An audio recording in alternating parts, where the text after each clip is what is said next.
Hello ലോബാക്സ്, good morning. ഞങ്ങൾ balloon റൈഡൊക്കെ കഴിഞ്ഞ് ഹോട്ടൽ റൂമിൽ നിന്ന് ബ്രേക്ക്ഫാസ്റ്റ് ഒക്കെ കഴിച്ച് വന്ന് ഒരു ചെറിയൊരു ഹൈക്കൊക്കെ ചെയ്യാമെന്ന് വിചാരിച്ചു കേട്ടോ. ലെഫ്റ്റ് സൈഡിൽ കാണുന്ന ഒരു ടോൾ ബിൽഡിംഗ് പോലെയില്ലേ, അത് കാസിലാട്ടോ. നമുക്ക് ഈ ഹൈക്ക് ഒന്ന് കഴിഞ്ഞിട്ട് വേണം ആ കാസിലോട്ട് പോവാൻ. ഇതാ കണ്ടില്ലേ, കുറേ പേര് നടക്കാൻ പോകുന്നുണ്ട് കേട്ടോ. ഞങ്ങൾക്കും ഹൈക്കിംഗ് ഒക്കെ ഭയങ്കര ഇഷ്ടമാണ്. കാനഡയിൽ മിക്കപ്പോഴും ഞങ്ങൾ വീക്കെൻഡ്സിൽ ചെറിയ ഹൈക്കിംഗ് ഒക്കെ പോകാറുണ്ട് കേട്ടോ.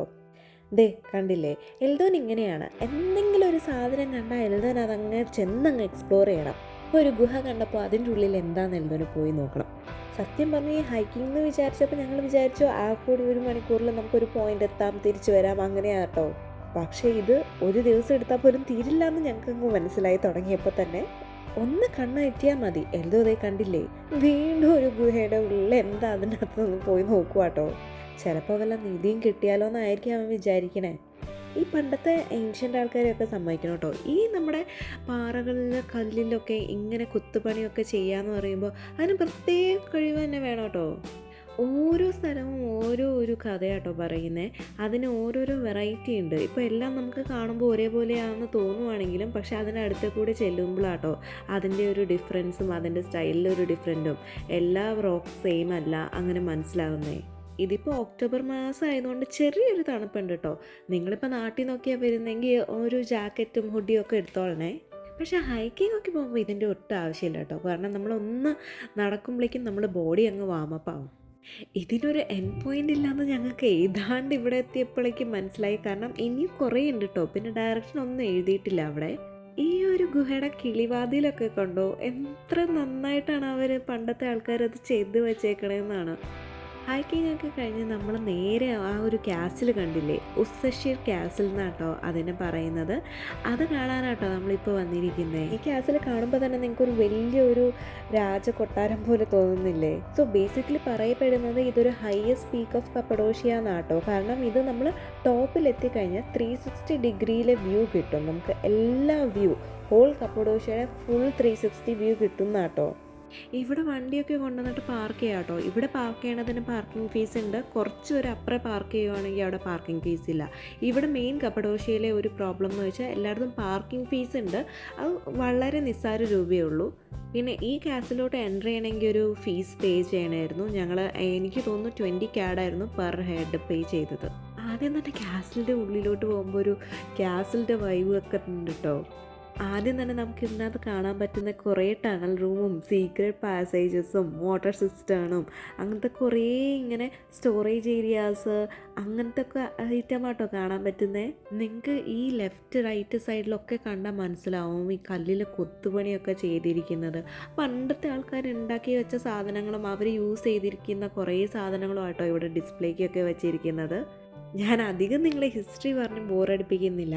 ഇത് മെയിനായിട്ട് പറഞ്ഞതെന്ന് വെച്ചാൽ ഉസ്സഷീർ കാസിൽ എന്ന് വെച്ചാൽ മെയിനായിട്ട് അവർ പണിതത് എനിമീസ് അറ്റാക്ക് ചെയ്യുമ്പോൾ ഈ പീപ്പിൾ ലൈക്ക് കപ്പഡോഷ്യയിലെ ആൾക്കാർ ഇതിനെ അവർക്കൊരു ഡിഫെൻസീവായിട്ട് വെക്കാൻ വേണ്ടിയിട്ടായിരുന്നു.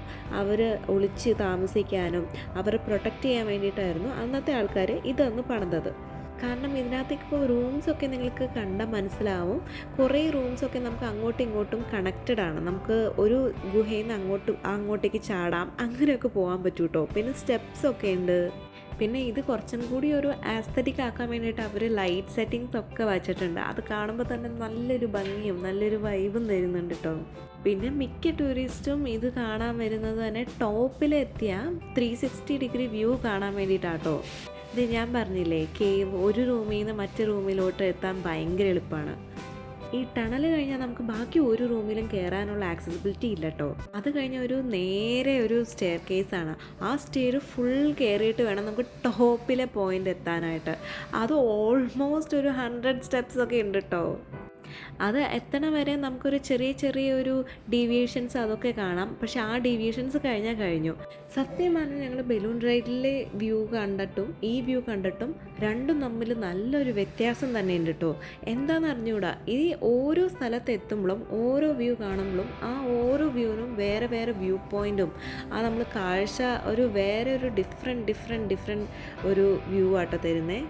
എൽദോന് പിന്നെ ഇങ്ങനെ ഗുഹയൊക്കെ കാണുമ്പോൾ എൽദോന് എന്താണെങ്കിലും എല്ലാ ഗുഹയിലും പോയി എക്സ്പ്ലോർ ചെയ്യണം. അപ്പോൾ അവൻ എന്തൊക്കെ ഉണ്ടെങ്കിലും അവിടെ എല്ലാ ഗുഹയിലും പോയി അവിടെ എന്തൊക്കെയുണ്ട് എന്ന് എല്ലാം നോക്കിയിട്ടാട്ടോ എൽദോ തിരിച്ചു വരുള്ളൂ. ഇത് കണ്ടില്ലേ, ചെറിയ ചെറിയ ചെറിയ വാതിലൊക്കെ പോലെ. അതിനകത്ത് ആൾക്കാർ പറയുന്നത് അവരുടെ എക്യുപ്മെൻറ്റ്സ്, അതായത് വാറിന് ഉപയോഗിക്കുന്ന എല്ലാ എക്യുപ്മെൻറ്റ്സും വയ്ക്കാൻ വേണ്ടിയിട്ടായിരുന്നു കേട്ടോ, വെപ്പൻസ് അങ്ങനത്തെ ഒക്കെ കാര്യങ്ങൾ. ഏതാണ്ട് ഹൈക്കിങ് 1 മണിക്കൂറൊക്കെ കഴിഞ്ഞപ്പോൾ ഒരു ചെറിയ വർക്കൗട്ട് കഴിഞ്ഞായിരുന്നു. ഇതിപ്പോൾ ഈ 100 സ്റ്റെപ്സ് കയറുമ്പോഴേക്കും അടുത്തൊരു ചെറിയ വർക്കൗട്ടും കൂടി ആവുക കേട്ടോ. പക്ഷേ നിങ്ങൾക്ക് അധികം നടക്കാൻ താല്പര്യമില്ലെങ്കിലും ഈ ഇടയ്ക്കിടയ്ക്ക് അവരൊരു ബെഞ്ച് വന്നിട്ടുണ്ട്. അപ്പോൾ നിങ്ങൾക്കൊന്നും വയ്യാതെ ആണെങ്കിലും നിങ്ങൾക്ക് ഇരിക്കാം കേട്ടോ. ഞാൻ പറഞ്ഞില്ലേ 360 ഡിഗ്രി വ്യൂ. ഇവിടെ നിന്ന് ചുറ്റും കാണാൻ പറ്റുന്ന നമുക്ക് എല്ലാം കാണാം. എല്ലാ വാലീസും എല്ലാ ഫെയറി ചിമ്മനീസും endless like landscape, whole landscape കപ്പഡോഷ്യയിലെ നമുക്ക് ഈ ഒരു വ്യൂവിൽ നിന്ന് കാണാൻ പറ്റും കേട്ടോ. നമ്മൾ സത്യം പറഞ്ഞാൽ ഒരു ഏറ്റവും ഹയസ്റ്റ് പീക്കിൽ നിന്നിട്ട് എല്ലാം കീഴടക്കി എന്നുള്ള മട്ടിലാണ്. ലൈക്ക് മൗണ്ട് എവറസ്റ്റ് ഞാൻ ഒരിക്കലും കയറിയിട്ടില്ല, പക്ഷേ മൗണ്ട് എവറസ്റ്റ് കയറിയിട്ട് എങ്ങനെ കാണാൻ പറ്റുന്ന അതേ ഒരു പോയിൻ്റ് ആട്ടോ ഇത് ശരിക്കും പറയുമ്പോൾ. ഇവിടെ ടൂറിസ്റ്റ് മെയിനായിട്ടും വൈകുന്നേരങ്ങളിലാട്ടോ വരുന്നത്. അതാവുമ്പോൾ സൺസെറ്റിൽ നമുക്ക് കുറച്ചും കൂടി ഒരു എല്ലാ ലൈറ്റും കൂടി കാണുമ്പോൾ റോസ് വാലി, റെഡ് വാലി ആ കളറിൽ എടുത്ത് കാണിക്കും. അപ്പം കൂടുതലും ആൾക്കാർ പ്രിഫർ ചെയ്യുന്നത് സൺസെറ്റ് ടൈമിൽ വരാനാട്ടോ. അങ്ങനെ ഒസഷി കാസിൽ കഴിഞ്ഞപ്പോൾ ഞങ്ങളുടെ അടുത്ത ആക്ടിവിറ്റി തുടങ്ങി. ഞാനൊരു ചെറിയൊരു ഹോഴ്സ് റൈഡിങ് ബുക്ക് ചെയ്തിരുന്നു കേട്ടോ. അപ്പോൾ നമ്മളിപ്പോൾ ഹോഴ്സ് റൈഡിങ് ചെയ്യാൻ വന്നേക്കുവാണ്. ഞാൻ പണ്ട് നാട്ടിൽ ഊട്ടിയിൽ പോയപ്പോൾ ചെയ്ത ഒരു സംഭവമാണ്. ഇപ്പോൾ കുറേ നാളിന് ശേഷം വീണ്ടും ചെയ്യാമെന്ന് വിചാരിച്ചു. ഞാൻ ആദ്യം അവരെനിക്ക് ഏത് കുതിരേനെ തന്നേന്ന് ഞാൻ ശ്രദ്ധിച്ചില്ല. ഞാൻ നോക്കുമ്പോഴേ എൽദോൻ്റെ പിക്സ് എല്ലാം നോക്കുമ്പോൾ എൽദോന് നല്ലൊരു ബ്രൗൺ കുതിര, എൻ്റെ പിക്കൊക്കെ നോക്കുമ്പോൾ എനിക്കൊരു വെള്ള കുതിര. എൻ്റെ കുതിരേനെ കാണുവാണെങ്കിൽ കഴുതേനെ പോലെ ഉണ്ടായിരുന്നു, പക്ഷെ അവൻ്റെ കുതിര കാണാൻ നല്ല കിടിലുമായിരുന്നു കേട്ടോ.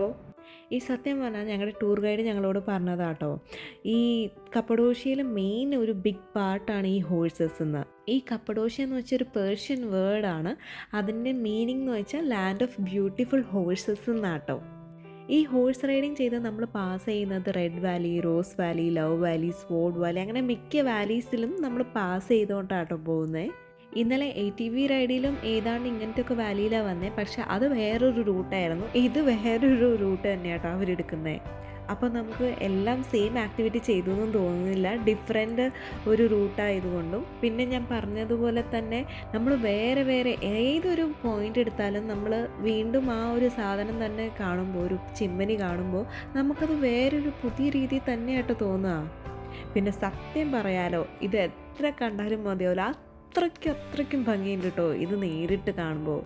എൽദോൻ്റെ കുതിരയ്ക്ക് ചെറുതായിട്ടൊന്ന് വിശക്കാൻ തുടങ്ങിയെന്ന് തോന്നുന്നു. അതങ്ങ് നിർത്തിയിട്ട് അതങ്ങ് തിന്നാൻ തുടങ്ങി.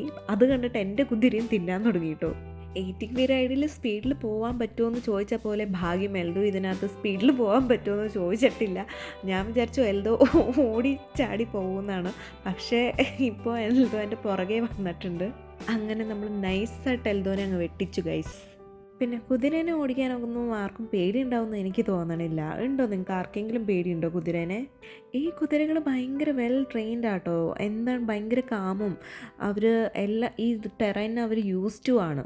പിന്നെ എന്തെങ്കിലും അവർ കേൾക്കാതിരിക്കുവാണെങ്കിൽ തന്നെ ട്രെയിനേഴ്സ് ഓടി വന്ന് അവർ എന്തെങ്കിലുമൊക്കെ പറയുമ്പോൾ കുതിരയ്ക്ക് ഭയങ്കരമായിട്ട് മനസ്സിലാവും കേട്ടോ. അവരത് അത്യാവശ്യം അനുസരിച്ച് അപ്പം തന്നെ കറക്റ്റായിട്ട് അവരതനുസരിച്ച് നടക്കും. ഈ ഹോഴ്സ് റൈഡിങ് മെയിനായിട്ടും സൺറൈസും സൺസെറ്റ് ടൈമിലാട്ടോ. സൺറൈസ് ആകുമ്പോൾ നമുക്ക് ഹോട്ട് എയർ ബലൂൺ ലോഞ്ചൊക്കെ കാണാൻ പറ്റും. സൺസെറ്റ് ആകുമ്പോൾ നമുക്ക് ഈവനിങ്ങിലെ വൈബൊക്കെ കാണാൻ പറ്റും. ഇത് രണ്ടും ഞങ്ങൾ ചെയ്തതുകൊണ്ട് ഞങ്ങൾ വിചാരിച്ചു ഒരു ഉച്ചയ്ക്കൊക്കെ പോവാം, വെറുതെ ഇരിക്കുമല്ലേ എന്ന് വിചാരിച്ചിട്ടാട്ടോ ഈ ടൈം എടുത്തത്. ഈ ഹോഴ്സ് റൈഡിങ് അത്യാവശ്യം 1 മണിക്കൂറാണ്. ഞാൻ ആദ്യം 2 മണിക്കൂറാട്ടോ ബുക്ക് ചെയ്തത്. പക്ഷേ ആദ്യത്തെ 30 മിനിറ്റ് അങ്ങ് കഴിഞ്ഞപ്പോൾ എനിക്ക് മനസ്സിലായി എൻ്റെ അങ്ങ് ചന്തി വല്ലാതെ വേദനിക്കാൻ തുടങ്ങി. സത്യം പറയാലോ, ഒരു കുഷൻ ഉണ്ടായിരുന്നെങ്കിൽ കുറച്ചും കൂടി സ്മൂത്തായേനെ. 1 മണിക്കൂറൊന്നും വേണ്ട, 30 മിനിറ്റിൽ നമുക്ക് അവസാനിപ്പിച്ചാലോ എന്ന് വരെ എനിക്ക് തോന്നി കേട്ടോ. പക്ഷേ ഇത് ശരിക്കും ഒരു ഫൺ റൈഡായിരുന്നു. ഞങ്ങൾ മാത്രം ഉണ്ടായിരുന്നില്ല, ഞങ്ങളുടെ ഗ്രൂപ്പിൽ കുറച്ച് പേരും കൂടി ഉണ്ടായിരുന്നു. പിന്നെ ഈ കാണുന്ന ഓരോ വാലിയിലും നമുക്കിങ്ങനെ അവർ കൊണ്ടുപോയി അടുത്ത് നിർത്തിക്കും, ഫോട്ടോ എടുക്കും, അങ്ങനെയൊക്കെ ചെയ്തു കേട്ടോ. ഹോഴ്സ് റൈഡിങ് കഴിഞ്ഞപ്പോൾ എനിക്ക് ചെറുതായിട്ടൊന്നും എനിക്ക് ഡെസേർട്ട് കഴിക്കാൻ കൊതിയായി. കുനാഫ ഇല്ലാതെ എന്ത് ടർക്കി ഇല്ലേ? എനിക്ക് സത്യം പറഞ്ഞാൽ കപ്പഡോഷ്യയിലെ കുനാഫേനെക്കാളും എനിക്ക് ഇസ്താംബുളിലെ ആയിരുന്നു കുറച്ചും കൂടി ഒത്തൻറ്റിക്കും കുറച്ചും കൂടി ടേസ്റ്റി ആയിട്ട് ഫീൽ ചെയ്തത് കേട്ടോ. എനിക്ക് തോന്നുന്നു അവിടെ കുറച്ചും കൂടി ഫ്രഷ്ലി മെയ്ഡും ഇവിടെ അങ്ങനെ ഫ്രഷ് അല്ലാന്ന് എനിക്ക് തോന്നി. നിങ്ങൾ ആരെങ്കിലും കപ്പഡോഷ്യയിൽ ട്രൈ ചെയ്തിട്ടുണ്ടെങ്കിൽ അഭിപ്രായം പറയട്ടോ. ഇത്തവണ ഞങ്ങൾ വിത്ത് ഐസ്ക്രീം ആട്ടോ ഓർഡർ ചെയ്തത്. അതുകൊണ്ടാണോ എന്ന് അറിഞ്ഞൂടാ, ഐസ്ക്രീമിൽ ഓർഡർ ചെയ്തപ്പോൾ കുറച്ചും കൂടി ഫ്ലേവർ ഐസ്ക്രീമിലോട്ട് പോയി എന്നെനിക്കൊരു ഡൗട്ട് തോന്നി. അപ്പോൾ ഓർഡർ ചെയ്യുകയാണെങ്കിൽ നിങ്ങൾ വിത്ത് ഐസ്ക്രീം പറയണ്ട, കാരണം കുനാഫയ്ക്ക് ഭയങ്കര ടേസ്റ്റാണ്.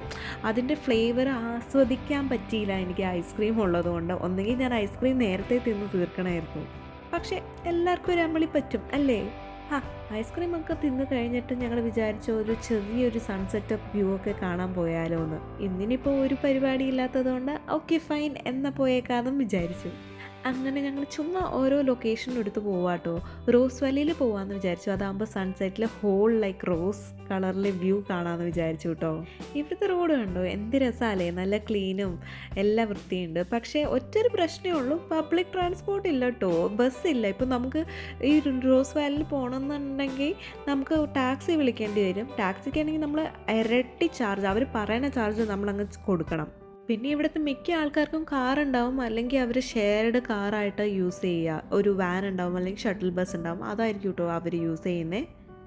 പിന്നെ ഇവിടുത്തെ ട്രാഫിക് റൂൾസ് നമ്മുടെ കാനഡ പോലെ അതേ റൂൾസ് ആയിരുന്നു. ഒറ്റൊരു ഇതേ ഉണ്ടായിരുന്നുള്ളൂ, ഒരു ഈൽഡ് സൈൻ വരുമ്പോൾ, ഒരു റൗണ്ട് എബൌട്ട് വരുമ്പോൾ നമ്മൾ 2 പോയിന്റിലും കൂടി നിർത്തണം. അത് മാത്രമായിരുന്നു ഒരു ഡിഫറൻസ് ആയിട്ട് തോന്നിയത്. കാരണം മിക്ക റൗണ്ട് എബൌട്ടിലും ജസ്റ്റ് ചുമ്മാ എടുത്തോണ്ട്, കാരണം കാനഡയിൽ ജസ്റ്റ് ആര് ഫസ്റ്റ് കയറുന്നോ അങ്ങനെ എടുക്കുമായിരുന്നു.